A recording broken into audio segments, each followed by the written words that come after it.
entendez les gens parler de tout ça, qu'est-ce qu'ils vous disent la plupart du temps? Ils vous disent c'est paradoxal. C'est-à-dire on entend cette réflexion-là permanente. Alors qu'est-ce que ça veut dire c'est paradoxal et pourquoi ça rend malade? Juste un petit détour de quoi parle-t-on quand on dit la contradiction, la différence entre une contradiction et un paradoxe. Les contradictions, c'est pas nouveau. Il y a toujours des contradictions. Hein, pas seulement dans le travail, dans la vie. La vie et la mort, le jour et la nuit, l'amour et la haine. C'est la vie. La condition humaine est marquée par la contradiction, et les sociétés sont marquées par la contradiction. J'évoquais le marxisme, hein, de penser le travail à partir de la contradiction capital-travail, ça donnait une référence sur un fait tout à fait simple, hein, c'est que les intérêts des uns et des autres ne sont pas convergés dans cette situation difficile, mais de leur renvoyer la responsabilité de la situation dans laquelle ils sont. Hein, et on a entendu d'ailleurs par rapport au RSA exactement les mêmes choses. On a beaucoup parlé de ce qui s'est passé dans le Nord et de la lettre qui a été envoyée. Hein, et les gens qui ne répondent pas à cette lettre, ça prouve bien qu'ils ne recherchent pas d'emploi, et donc quelque part il faut les radier, etc. C'est-à-dire c'est eux qui deviennent responsables de la situation. Et c'est là qu'on arrive à qu'est-ce qui se passe dans le travail par rapport à ça. Je vous donne un exemple qui illustre cette violence très difficile à saisir comme violence, parce que la mère de ce petit garçon, est-ce qu'elle est violente, hein? Elle veut lui faire plaisir et tout, elle veut vraiment lui faire plaisir. Et en plus, il y a de la violence dans la situation. Dans une brochure Philips, il y a cette phrase « Nous sommes tous d'accord pour dire que l'entreprise a besoin d'actes et non de mots ». Vous aurez reconnu tout de suite là, hein, cette novlangue managériale. 4 paradoxes dans une phrase. Premier paradoxe, nous sommes tous d'accord pour dire que l'entreprise a besoin d'actes et non de mots. Ce sont des mots. Épiménée. C'est des mots qui disent qu'on n'a pas besoin de mots. On ne va pas tomber malade pour ça, si vous êtes d'accord. Hein, on va dire simplement, là, il y a quelque chose de bizarre. Mais cette chose bizarre, c'est la pratique de la novlangue managériale. Hein, dans cette brochure-là, manuel du survie du management, qui est très bien fait, hein, de la CGT UFICT, il y a des exemples comme ça sur la novlangue managériale qui montrent combien elle perturbe le jugement, elle ne nous permet pas de penser vraiment ce qui se passe. On parle d'austérité prospère, par exemple. On parle de plan de sauvegarde de l'emploi pour plan de licenciement. On parle de vidéoprotection pour vidéosurveillance. On parle c'est-à-dire on ne sait plus très bien de quoi on parle en fait. Hein,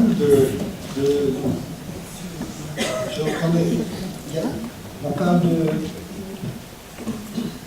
d'optimisation fiscale, pour l'évasion fiscale, de consolidation pour déstructuration dans les hôpitaux, hein, pour fermeture de sites, de cessation d'actifs publics pour privatisation.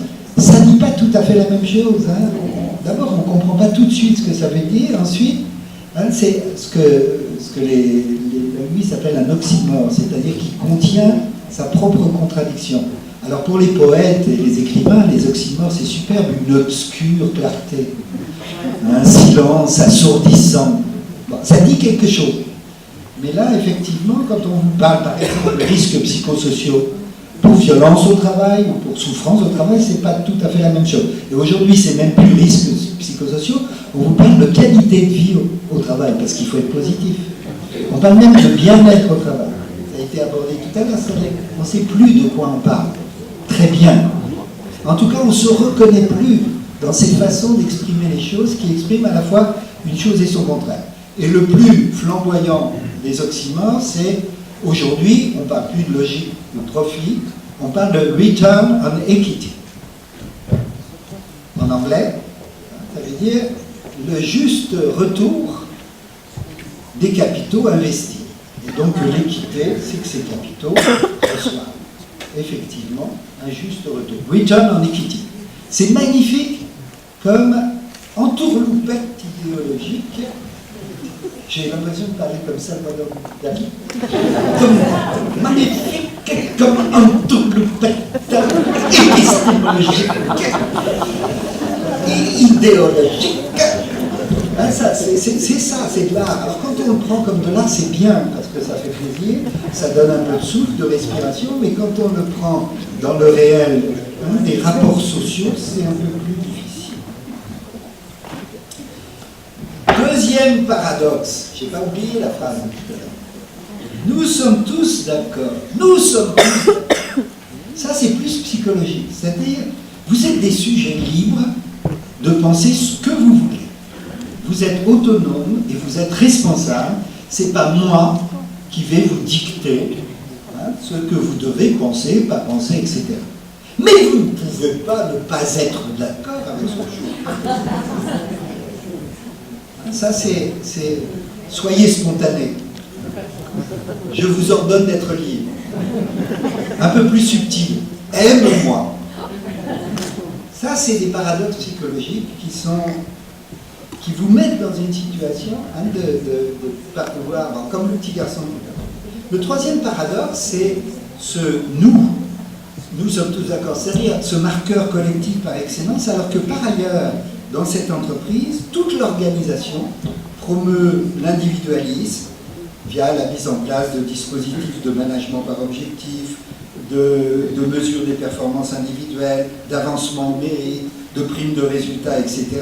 Et donc on évoque un ensemble, ce nous, une unicité, un esprit d'équipe, quand les pratiques managériales cultivent la rivalité, la compétition, la lutte des places, etc.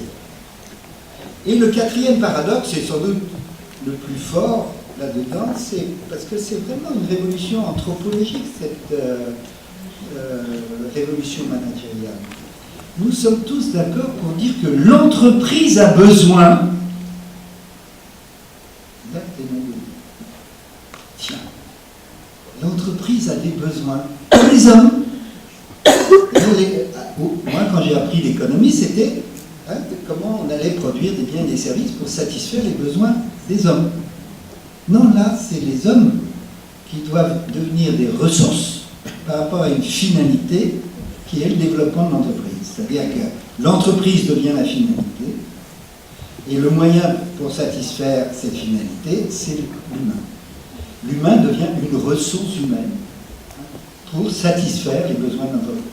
J'étais étonné que ce basculement idéologique était si peu combattu jusqu'à présent. Et les gens, quand on en parle comme ça, ils sont indignés, ils disent oui, c'est tout à fait, c'est pas normal, etc. Mais il n'y a pas eu vraiment de bataille idéologique là-dessus. C'est-à-dire, vous avez vu les services de ressources humaines remplacer les services du personnel. Quel beau mot, service du personnel, d'un point de vue linguistique. Mais en fait, vous savez bien que ces services du personnel, ils sont totalement archaïques, corporatistes, ils ne pensent qu'à défendre les intérêts du personnel, ils ne voient pas, c'est pas rationnel, c'est pas transparent, c'est pas... Non, ça va plus, on va transformer ça, hein, on va mettre de l'efficience et optimiser les ressources humaines, et c'est ça l'objectif, hein, parce que effectivement, c'est ça qui rentre bien hein, dans cette perspective de rendre l'ensemble de la société performante et de développer ce que la Fondation européenne pour le management par la qualité appelle l'excellence durable. Excellence durable. Oxymore.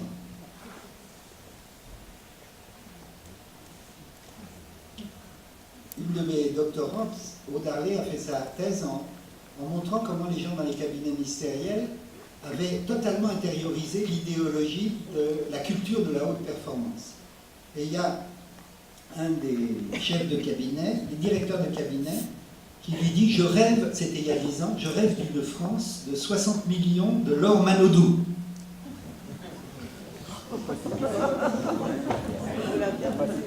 Déjà 10 ans après, le rêve... elle va très bien, Laure Manodou, mais enfin, je veux dire, je préfère son frère. je ne fais pas mon coming out, je veux dire en termes de performance. Et en même temps, c'est stupide. C'est stupide et c'est dangereux. Pourquoi c'est dangereux? Parce que de penser qu'on puisse être dans la reconnaissance que quand on est dans l'excellence et que ça peut être une excellence durable, pourquoi c'est un oxymore? Parce que être excellent, c'est être hors du commun. Or, si tout le monde est hors du commun, que devient le monde commun? C'est-à-dire, que devient la société? Hannah Arendt disait, la politique, c'est de faire un monde commun où tout le monde ait sa place. Là, on nous fait un monde de compétition dans lequel chacun doit lutter pour pouvoir exister. C'est pour ça que j'ai proposé cette formule dont on pourra discuter, qui m'a valu beaucoup de critiques, que la lutte des places se substitue à la lutte des classes. Et on y reviendra sans doute par rapport à la question du collectif qui vous intéresse particulièrement. Et on voit bien les effets de l'individualisation. Mais donc, pourquoi c'est un oxymore, l'excellence durable? Parce que être excellent dans la durée, c'est pas possible, puisque l'excellence, c'est avoir des résultats hors du commun, exceptionnels, extraordinaires. Comment voulez-vous être exceptionnel, extraordinaire dans la durée? Il y a quelque chose qui va pas. Et pour y arriver, qu'est-ce que vous faites? Vous trichez. Et tout le monde triche. C'est le symptôme, le syndrome de Lance Armstrong. Et Lance Armstrong restera dans les mémoires le cycliste le plus performant. Et qu'au moment de ces performances, le médecin qui a voulu dénoncer le dopage, éjecter le médecin. Le journaliste qui a commencé à dire que peut-être éjecter le journaliste. L'autre du peloton, le cycliste, qui a dit peut-être que éjecter. On n'avait pas touché justement à cette sacralisation de la performance de ce champion, etc. Et tout le monde triche. Vous ne pouvez pas faire la liste. Les banques trichent, même Renault, le fleuron de l'industrie. Oh non, pas Renault. Volkswagen. Les banques. Oh, les banques. Les paradis fiscaux. Bon, n'en parlons plus. Mais nous aussi, les chercheurs, qui sont évalués maintenant en fonction du nombre d'articles publiés dans les revues classées A. On triche. C'est-à-dire, on fourre des articles qu'on n'a pas écrits, on met les signatures d'autres pour pouvoir, on fait du potage, etc. Et quand on est évalué par l'agence, on triche on maquille les indicateurs. Et le médecin qui est tarifé à la T2A, la tarification à l'activité, c'est-à-dire que maintenant il n'est plus dans le serment d'Hippocrate de soigner les gens qui arrivent, il doit d'abord calculer le nombre de points que ça va apporter au service, et puis à l'hôpital. Et puis s'il ne le fait pas, ce médecin, parce qu'il n'en a rien à foutre de ses indicateurs de résultats, il a un coup de fil du directeur de l'hôpital qui lui dit « Bernard, ça va? T'es en forme? Le jogging, là, le dimanche, c'était bien. Dis-moi, Bernard, ça va plus, là, hein? Ton petit jeu, j'ai bien compris. Hein? Non. Mais si tu continues comme ça, on va avoir l'agence régionale de santé qui vient la semaine prochaine. Ton service, mal noté, et il risque d'être fermé, parce que tu sais, il est concurrent, eux.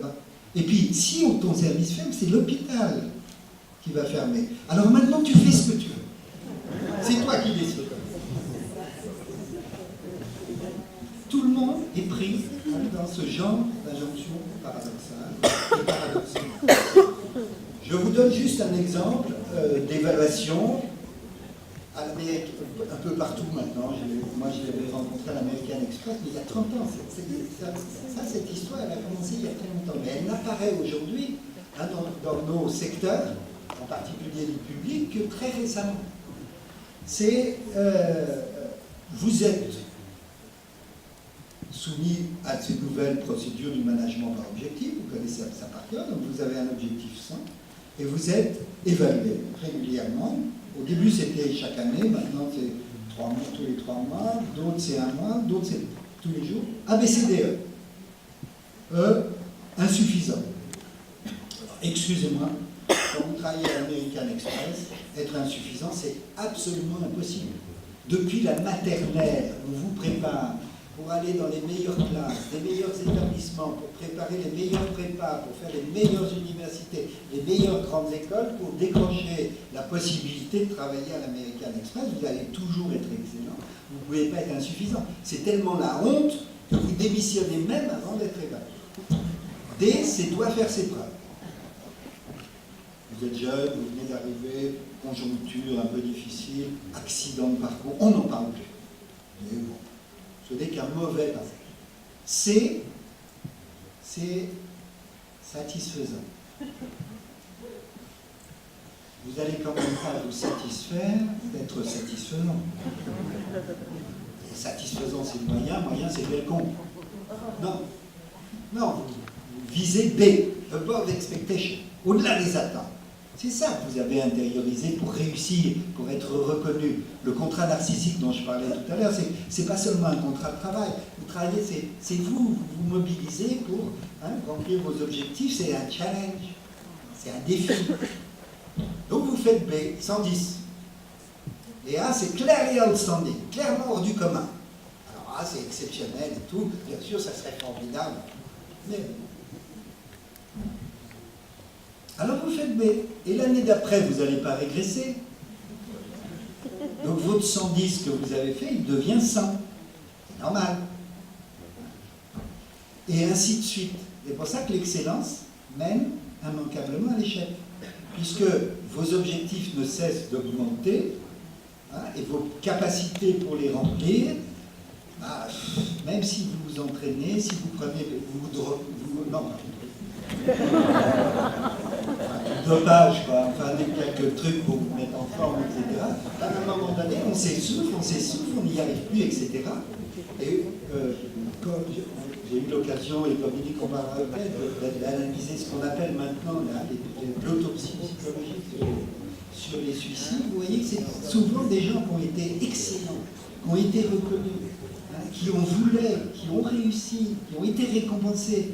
Et puis à un moment donné, cette spirale ascendante, on a l'impression qu'elle s'inverse. Et puis ils n'y arrivent plus, et puis alors ils travaillent plus, ils restent plus tard le soir, ils viennent plus tôt le matin, ils se mobilisent, etc. Et puis ça ne marche plus.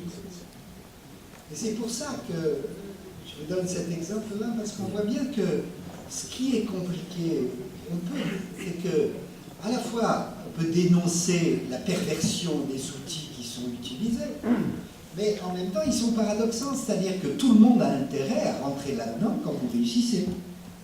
Vous êtes jeune, vous venez d'arriver, etc. Vous allez faire péter vos objectifs, parce que c'est comme ça que vous allez être reconnu, faire carrière, etc. Et on ne peut pas le reprocher. Et les vieux barons qui sont placardisés, qui disent « méfie-toi parce que ceci, cela, bon. » C'est ce que dans les entreprises, on appelait l'angoisse des 45 ans. Quand on aura pressé tout le jus et qu'il ne restera plus que les pépins, qu'est-ce que je vais devenir? Et le paradoxe qui suivait, c'était « oui, mais vous comprenez, ici, je suis exploité de façon agréable. » C'est-à-dire, et c'est vrai, et je suis mon propre patron. Et on a beau dénoncer le fait que les objectifs ne cessent d'augmenter et que les moyens pour les atteindre ne cessent de diminuer, quelque part, ce qui est compliqué, c'est que, peu ou prou, nous avons... C'est le nous de Philippe, ça, je ne parle pas de vous, ni de moi. Nous avons tous, plus ou moins, contribué à la production de cette chose-là, dont on a raison de se plaindre, mais en même temps, qui est les nouvelles normes, règles du jeu, etc. C'est irrésistible d'être excellent. Comment voulez-vous être contre la qualité? La qualité totale, en plus. Et voyez, le lean management, alors ça c'est vraiment l'outil de management, c'est une intelligence rare. Lean, ça veut dire dégraissage en fait. Ça aussi c'est la langue managériale. Et on va vous faire participer à améliorer ces techniques du Kaizen, du Toyotisme, etc., améliorer la productivité, qui explique qu'on va mesurer vos pas, qu'on va, etc., pour améliorer la performance, la productivité, et vous allez vous mobiliser. Vous voyez le film de Jean-Robert Vialet, La mise à mort du travail, par exemple, qui décrit ce que ça produit chez Fenwick ou chez Carglass, etc., l'introduction de ces nouvelles méthodes de management. Alors, c'était privé, et puis c'est arrivé dans le public, et ça produit dans le public peut-être encore des effets en termes de mal-être plus profond, parce que d'une certaine façon, dans le privé, on dit c'est les règles du jeu, le profit, on sait, la rentabilité, la productivité, on a l'habitude, on sait qu'en choisissant là, en y allant, on allait rencontrer ça, etc. Mais quand on a choisi d'être assistante sociale, parce que ça fait sens, chercheur à l'université, pompier, mais même policier, militaire, conseiller professionnel à Pôle emploi, médecin, infirmière, etc. C'était parce que c'est un métier qui est essentiellement lié aux finalités: soigner, éduquer, assurer la sécurité, s'occuper des gens en difficulté. Et qu'on voit arriver ça, on est encore plus loin. Je vais juste lire un texte de Catherine Kokowska, qui était directrice de la PJJ, Protection judiciaire de la jeunesse. Le 15 septembre 2009, 8h55, moi, Catherine Kokowska, directrice départementale de la protection judiciaire de la jeunesse de Paris, enfermée que j'étais dans le travail comme en huis clos, je me jette par la fenêtre de la direction départementale du 3e étage sur Pau. Ainsi commence le texte qu'elle a écrit à l'hôpital, et qu'elle a demandé à son syndicat de diffuser. Et elle présente cette rédaction comme une nécessité pour elle de ne pas enfouir son passage à l'acte dans les limbes de l'oubli, de le parler pour en comprendre les raisons profondes et de pouvoir recommencer à penser. Pouvoir recommencer à penser. Ça, c'est vraiment intéressant, parce qu'un des mécanismes de défense, quand on est pris comme ça, dans ces injonctions paradoxales, cette perte de sens, etc., on débranche, on fait ce que les psychanalystes appellent un clivage, c'est-à-dire il y a une partie de soi qui s'identifie à l'organisation, qui répond aux exigences du boulot, etc., qui se laisse instrumentaliser d'une certaine façon, et puis pour protéger une partie de soi qui résiste, qui sait, non ça je veux pas, c'est pas ce que je veux, etc., mais un jour, mon vrai moi pourra s'exprimer, etc. Et donc on déconnecte la pensée, on déconnecte les émotions. Pouvoir recommencer à penser, dit-on.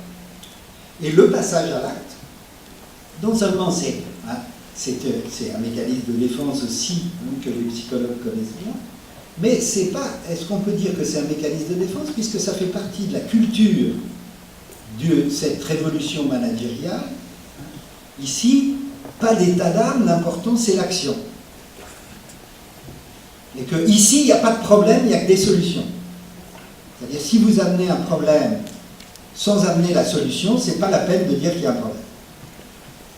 Quand j'ai écrit le coup de l'excellence avec Nicole Aubert, pour justement démonter les mécanismes de ce management par l'excellence, il y a un excellent confrère qui me dit « Mais tu dis qu'il y a le cancer et tu ne donnes pas la thérapie. » J'ai dit « Oui, alors. »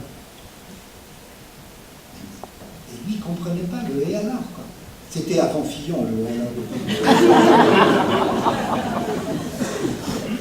Je dis « Si tu veux avoir la thérapie du cancer, il faut d'abord faire le diagnostic. Il faut essayer de l'analyser, il faut essayer de le comprendre, sinon tu vas... » Et là, ne pas penser, c'est aussi qu'on vous met dans l'action permanente, ces réorganisations permanentes, qui est le lot de cette nouvelle révolution, soi-disant le turnover, parce que c'est la flexibilité, la mobilité, parce que c'est la performance, etc., qui est un gâchis d'ailleurs considérable, et qu'on n'évalue jamais ce que ça coûte, on évalue toujours ce que c'est censé rapporter. Mais c'est pas sûr d'ailleurs que ça rapporte vraiment plus que ça ne coûte, et c'est peut-être sûr du contraire. Donc elle dit pouvoir recommencer à penser. Parmi ces raisons, elle évoque la contradiction entre deux identités. L'identité de l'éducatrice, formée aux sciences humaines, qui choisit ce métier pour sa mission première, protéger les enfants en danger. Et l'identité de la fonctionnaire d'État, qui a gravi les échelons de l'institution et doit mettre en œuvre la réforme de l'État dont elle estime qu'elle remet en question sa mission éducative. C'est ce conflit de loyauté qui m'a fait passer de l'autre côté du miroir. Ma tâche est de diriger un département, mettre en œuvre les consignes de mon administration. Or, mes idéaux, ma conception de la République, du bien commun, de l'intérêt général, les missions de la PJJ m'ont paru de plus en plus en complète contradiction avec ce qui m'était demandé. Elle se présente comme une fonctionnaire d'État, serviteur n'est pas servi, loyal n'est pas courtisane. Elle ne trouve pas déraisonnable de l'idée de réformer la PJJ. Mais c'est l'accélération des transformations en un temps trop court qui produit la maltraitance institutionnelle. La machine infernale suit son chemin sans se soucier des humains que sont les professionnels. J'ai assisté il y a 2 jours à une scène qui m'a fait penser à Catherine Kokowska. Fillon était dans un hôpital et il y avait un urgentiste qui lui disait « On n'en peut plus, on est au bout du rouleau, c'est la réduction des effectifs, on ne peut plus faire notre travail, etc. » Et la surenchère là-dessus. Et il y avait Fillon qui avait maintenant ce masque, vous voyez, qui c'est pas ce qu'il entend et tout. Et il dit mais vous avez une vision totalement idéologique des choses. Et ne se rendez pas compte de la violence inouïe de dire attends, on est dans le travail réel, on se crève pour essayer de faire le boulot quand même. Et il y a quelqu'un comme ça qui nous dit c'est une vision idéologique. Sous-entendu, il y a d'autres visions, c'est vous parce que vous êtes syndiqué, parce que vous êtes à la CGT, qu'on sait très bien, la CGT, ils sont rien. Et puis pour passer, il n'y a rien. C'est cette violence-là qui me paraît aujourd'hui une des choses les plus difficiles. Qu'est-ce qu'on peut faire par rapport à ça? Et je conclurai là-dessus. Surtout quand on est... Pour les travailleurs sociaux, les professionnels de la relation, de la santé, de l'éducation, pour les militants syndicaux, etc., c'est la double peine aujourd'hui. Pourquoi? Parce qu'à la fois, ils vivent ça comme travailleurs, et en même temps, quelque part, ils sentent une responsabilité par rapport aux travailleurs qui vivent ça. Sauf que comment on peut répondre aux autres si on vit quand même ces choses-là et qu'on n'a pas de réponse à apporter? Alors, le risque, c'est de faire comme si. Alors, on fait comme si par rapport au boulot, et on fait comme si aussi par rapport à ce qui pourrait donner vraiment du sens.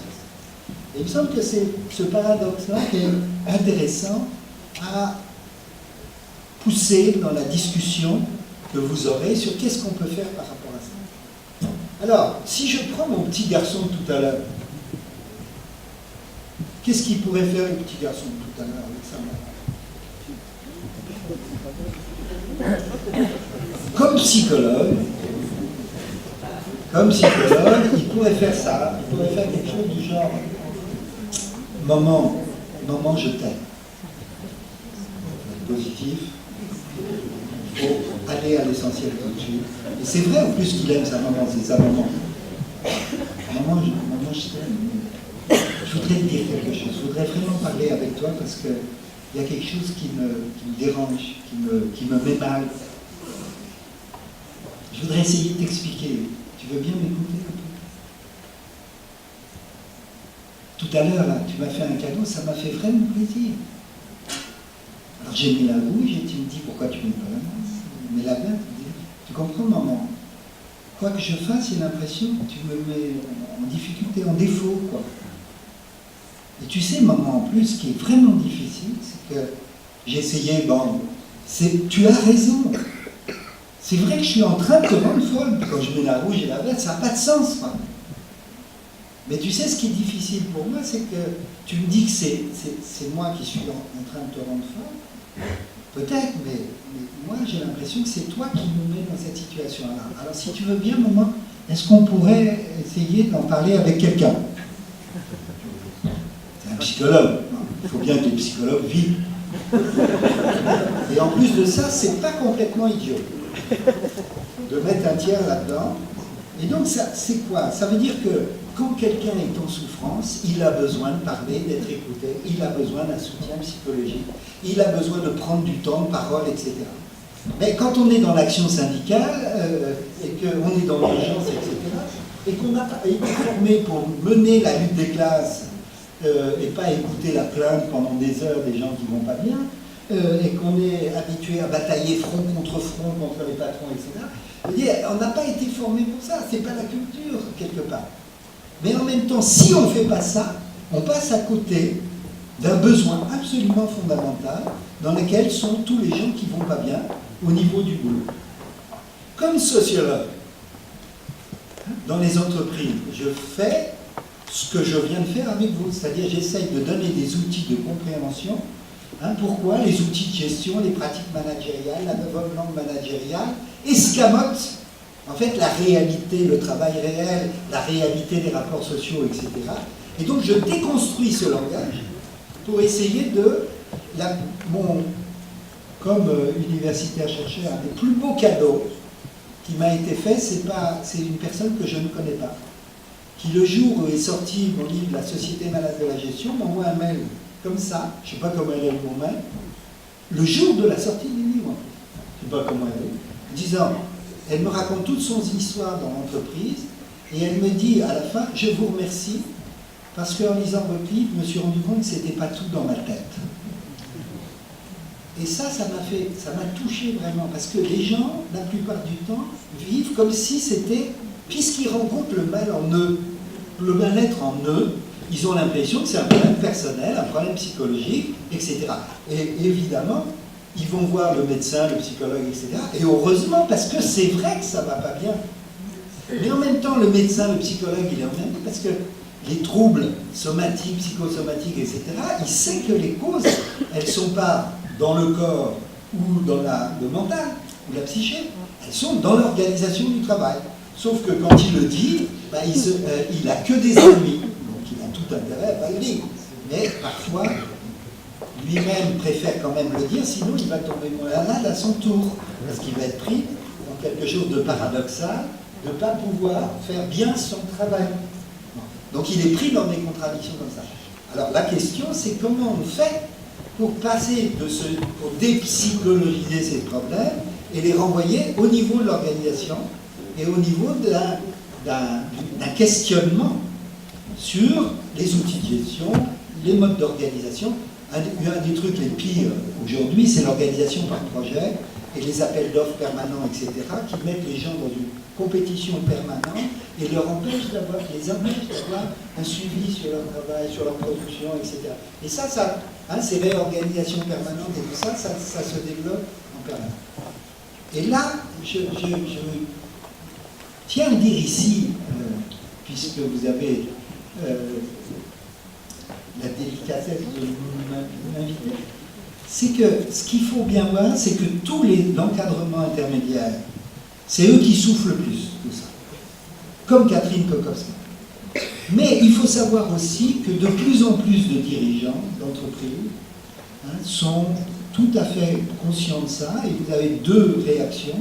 Il y avait ceux qui disent qu'il faut arrêter la casse, parce que les coûts, ce n'est pas seulement des coûts psychiques ou des coûts sociaux de ça, c'est aussi les coûts économiques qui sont considérables. Ça représente, les derniers chiffres du BIT, du Bureau international du travail, disent que c'est entre 3 et 4,5% du produit intérieur brut, le coût de, comme on l'appelait, on va dire la souffrance au travail, la bien-être au travail, etc. Donc c'est vraiment un coût énorme. Et puis il y en a d'autres, des dirigeants, alors surtout, qui ne veulent rien entendre. C'était ceux de France Télécom, c'est ceux qui sont actuellement à la Poste, à la SNCF, etc. Il y a des suicides tous les jours, ou des tentatives de suicide, etc. Surtout, un grand nombre de gens, une grande entreprise, que je ne nommerai pas ici. J'ai une collègue qui a fait un travail sur le suicide au travail, il remet le truc, le rapport qu'elle fait, où elle montre ce que je viens de vous raconter. Et elle se débrouille pour voir un pot de départ de quelqu'un, etc. Elle dit, j'aimerais bien un médecin qui en parler avec vous. Et il a cette réponse, qu'est-ce que vous voulez que je fasse de ça? Qu'est-ce que vous voulez que je fasse de ça? Parce que n'importe quel dirigeant sait qu'à partir du moment où il va commencer à effectivement se préoccuper sérieusement de cette question, il va tomber là.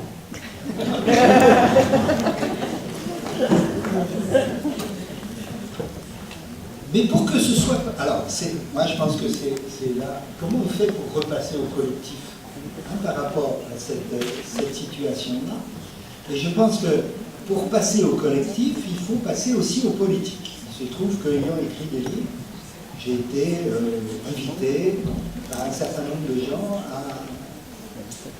pour soulever cette question, parce que ce qui m'avait frappé, c'est combien peu d'hommes politiques ou de femmes politiques ou de responsables syndicaux de niveau élevé, ils savent qu'il y a quelque chose, je veux dire, mais ils ont une vraie difficulté à vraiment traiter le problème et le traiter en termes politiques. Alors, vous êtes au courant de la bataille qu'il y a eu pour la reconnaissance du burn-out comme maladie professionnelle, de la reconnaissance d'avoir un observatoire du suicide qui prenne en compte la question des suicides au travail. Il y a des petites avancées comme ça. Non. Si, petit, tout petit, minuscule. Bon, il vous donnera son point de vue. Moi, je suis idéaliste. C'est-à-dire, je pense qu'il faut considérer... C'est ça. Il faut considérer que les choses sont sans espoir, mais être cependant décidé à les changer. Je vous remercie.